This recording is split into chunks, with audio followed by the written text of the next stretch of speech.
reality. For in many other countries, linguistic scholars were also working hard on this great task. It was a regular international competition. The most important minds of the age were all taking part in it. But the young Frenchman eventually managed it before any of the others, even though it took him 20 years. He cracked the code. In the year 1822, Champollion presented his findings to the French Academy, and that was the day when modern Egyptology was born. A world that had been closed for thousands of years now began to reveal itself.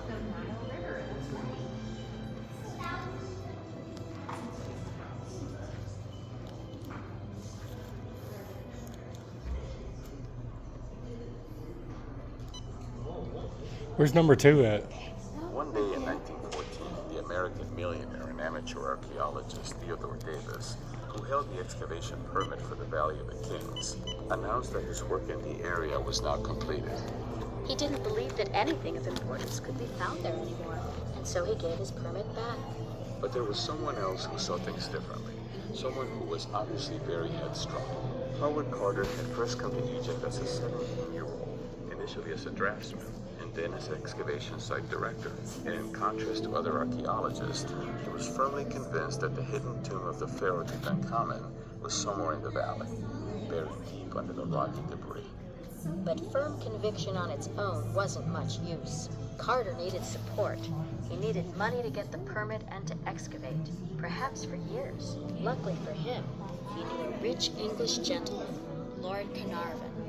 It says a lot for Carter's power of persuasion that he was able to convince Carnarvon to take over Davis's excavation permit, but the difficulties were enormous, because by now the floor of the valley was covered with thousands of tons of debris and rubble from previous excavations. But perhaps we should explain first what the Valley of the Kings actually is.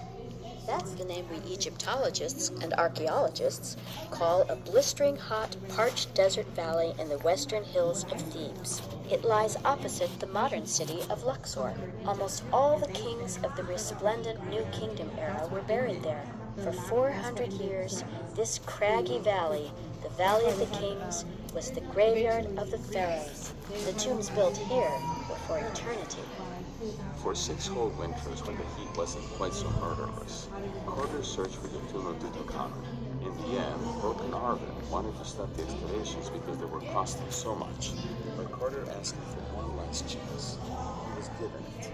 And suddenly he struck very lucky. He actually found the tomb. Let's have a closer look at the model of the tomb complex.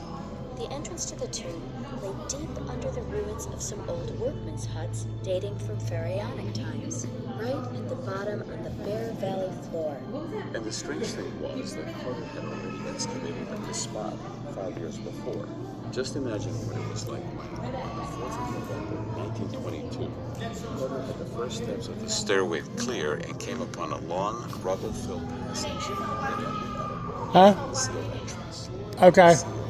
Carter found the name of the person who lay buried here.